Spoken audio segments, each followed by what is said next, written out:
Mimi kwa jina naitwa Saverina Mwijage. Nimetia nia kugombea jimbo la Bukoba vijijini. Na kilicho nisukuma kwa nini nimetia nia ya jimbo la Bukoba vijijini ni kwa sababu tayari nilishakuwa kiongozi, nikaona mambo mengi ya Bukoba vijijini hayaendi kwa sababu miaka yote wanaongozwa na wanaume. Matatizo mengi ya wanawake unakuta yanawekwa pembeni. Unakuta kama Bukoba vijijini mambo mengi, unakuta hospitali ipo karibu na mto, wanavuka kwenda ng'ambo kwenda kutibiwa, lakini tulipiga kelele kwamba angalau wawe na kivuko. Unakuta mwanamke anajifungulia pale pale kwenye kivuko kabla hajafika hospitali. Unakuta sehemu zingine hawana maji, anatembea kilomita 70-60 anafuata maji, na akirudi nyumbani watoto wanamtegemea kula, wanamtegemea kwenda shule. Sisi tukaona wanawake wa ICT Wazalendo, hii ya mwanamke mbele, twende kule chini tukahamasishe wanawake waweze kugombea. Na unakuta wanawake wengi wanapata matatizo kwa sababu sehemu za maamuzi unakuta ni wanaume peke yake. Na mimi ni muathirika wa jambo la kuwa mimi mwanamke wa viti maalum. Tuliweza kuondolewa ndani ya bunge, sisi wanawake wa viti maalum wakabaki wa majimbo. Labda tungekuwa wa majimbo tusingeondolewa kwa sababu labda kuna kitu ambacho wangeogopa, kwa sababu wengi tuliwaacha wa majimbo, sisi tukaondolewa.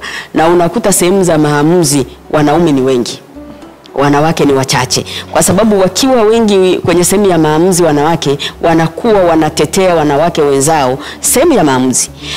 Ukiangalia na sasa hivi uongozi uliopo wa rais, unakuta wale wapambe wake wanaomshauri, washauri wake wengi wote ni wanaume. Sasa sisi tumeona hapana, ni kushuka chini kule kuwashawishi wakina mama wachukue fomu, wakatie nia kugombea kwenye kata na kwenye majimbo. Na tutaishia hapa tunapoongelea.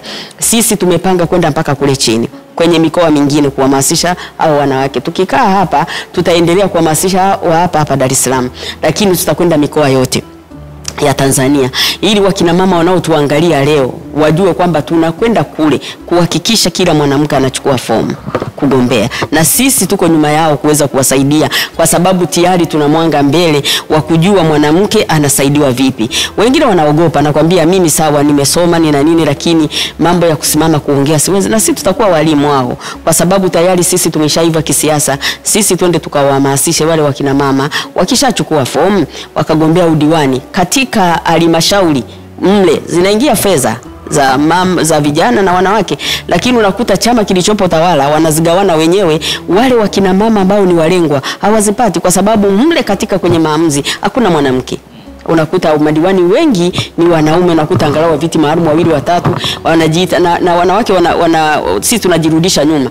Unakuta anashindwa kusimama kutoa maamuzi, anajiita yeye ni viti maalum. Yani kujizalau yeye. Hilo jambo lifutwe kabisa, kwa sababu ukiwa mbunge umekuwa mbunge wa kutetea wananchi wote, lakini inakupa nguvu ukiwa mbunge wa jimbo, ukiwa diwani wa kata, inakupa nguvu kuweza kusimamia mali au rasilimali za kata yako au jimbo lako.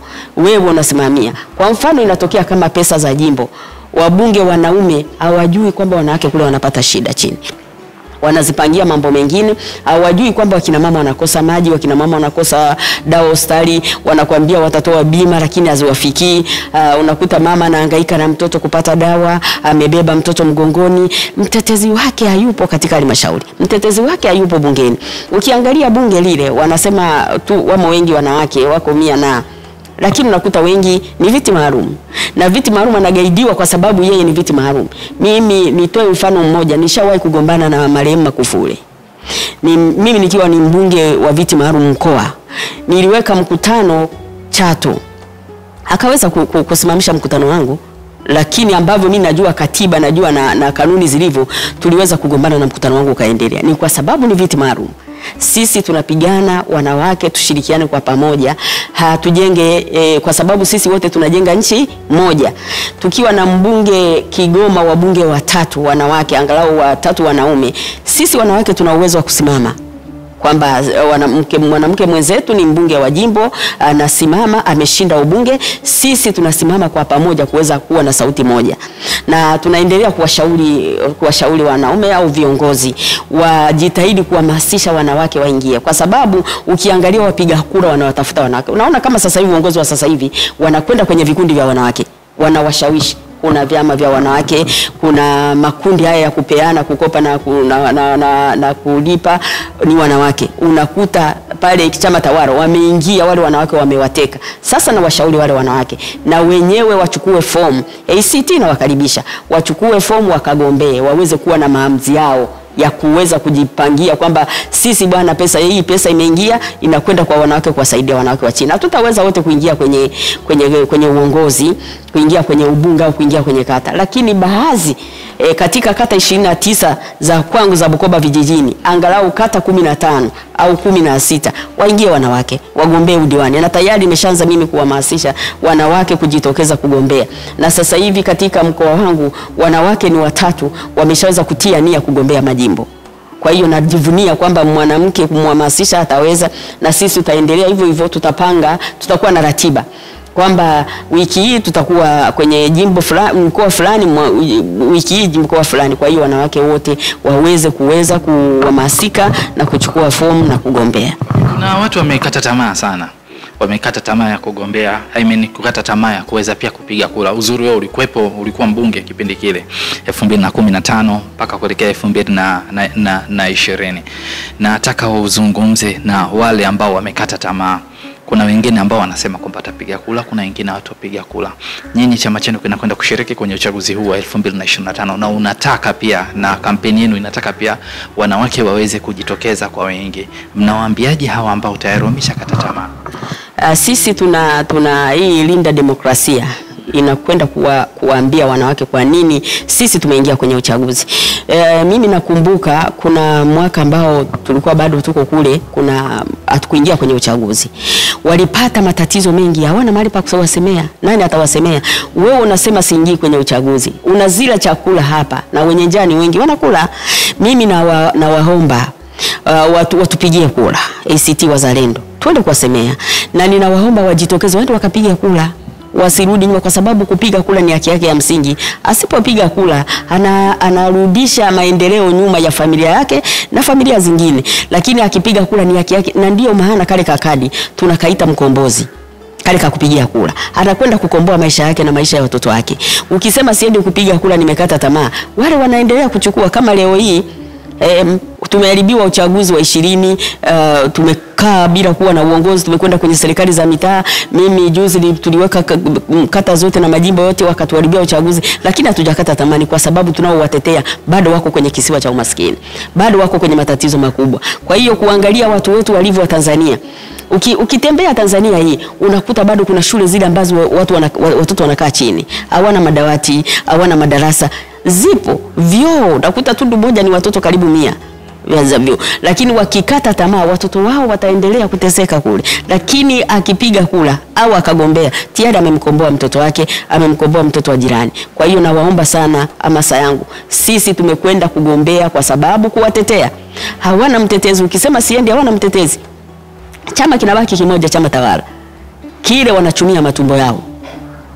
Sasa sisi tukiwa mle ndani na wanawake wale wakagombea, tunakwenda kuwakomboa wale ambao wako chini. Na waomba sana wakapiga kura, wasikate tamaa ya kupiga kura, kwamba nikipiga kura wanatangaza mtu mwingine. Yeye akipiga kura yake akaiheshimu, akailinda, na sisi hamasa yetu ni kuhamasisha akishapiga kura yake akailinde. Na ndio maana sisi tunakwenda kuambia Watanzania waheshimu kura yao, waheshimu ile kadi ya kupiga kura, waiheshimu, kwa sababu ndio mkombozi wao. Wakikata tamaa ya maisha ni kama mtu ambaye uko duniani umekufa, haupo. Ukisema siendi kupiga kura, haupo duniani, na una familia, una watoto na nini. Na waomba sana wajitokeze wakapige kura, wasisikilize maneno ya watu kwamba ACT Wazalendo wamekubali kwenda kugombea kwa sababu ni CCMB. Hapana, hayo ni maneno ya siasa. Sisi tunakwenda kuwakomboa Watanzania. Sisi tunakwenda kuhamasisha wapige kura. Waangalie miaka 2015 upinzani ulienea. Kwa mfano mimi Bukoba mjini, halmashauri ilichukuliwa na upinzani, na mimi nikiwemo. 2015. Maendeleo yaliyotokea 2015 mpaka 20 ni tofauti kutoka 20 mpaka sasa hivi. Tulijenga stendi lakini sasa stendi haikutumika kwa sababu imetengenezwa na upinzani. Sasa uangalie kwamba tukiwa na wapinzani ndani ya halmashauri, tukiwa na wapinzani ndani ya bunge, mambo yanakwenda kwa sababu sisi tunawasukuma serikali ili iweze kutengeneza kitu kila kuwafuata wananchi, kuwapa haki zao za msingi. Alafu kitu kingine, sisi ACT Wazalendo tuna mgombea wa urais. Mungu anampitisha.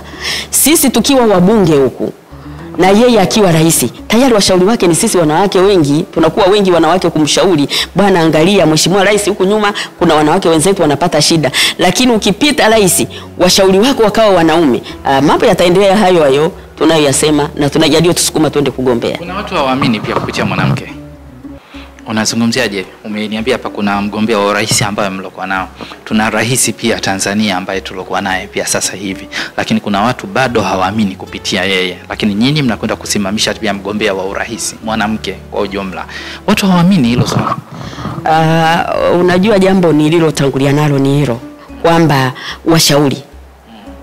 washauri wake rais, anaweza kawa rais anafanya mambo mazuri, lakini ukakuta wale washauri wake wanayapeleka kushoto na tayari unanyoosha kidole kwamba rais yule afai, na anakuwa anafanya na mambo mazuri, mawazo mazuri. Ukiangalia kuna machawa wengi wanaitwa machawa, unasikia wako wengi wanachomshauri ni tofauti, na yeye mwenyewe ajiongeze kwamba kuangalia hiki walichonishauri ni kweli au nifike, kwa sababu hata marehemu Magufuli alikuwa anafika, akiambiwa kuna kitu fulani anafika kuona. Sasa na yeye akishauriwa ajiongeze. Si hatukatai kusema hajafanya chochote kwa sababu sio wakati wangu wa kusema, nitasema labda baadaye, kwa sababu kiangalia na yeye kusema kwa nini ajiongeze, yeye anaangalia chama tawala, ajui yeye ni rais wa watu wote. Ukiwa rais ukishaka kwenye kiti au kuwa mbunge, wewe ni mbunge wa watu wote, ni rais wa watu wote. Asisikilize chama kimoja. Chama kimoja kinaweza kikakupotosha au kikakupeleka sehemu yaliyonyooka. Kwa sababu mimi ninachomshauri aangalia na washauri wake wanakwendaje, na ndio maana alitamka yeye kwamba ana machawa. Wale machawa waangalie, wanaweza wakampeleka sehemu ambazo sio, ikatuharibia sisi wanawake wote, na sio wote tunakumbuka wanawake wenzetu na kuwaweza kuwasikiliza na kuwasaidia. Mimi nikushukuru sana. Asante sana na kushukuru.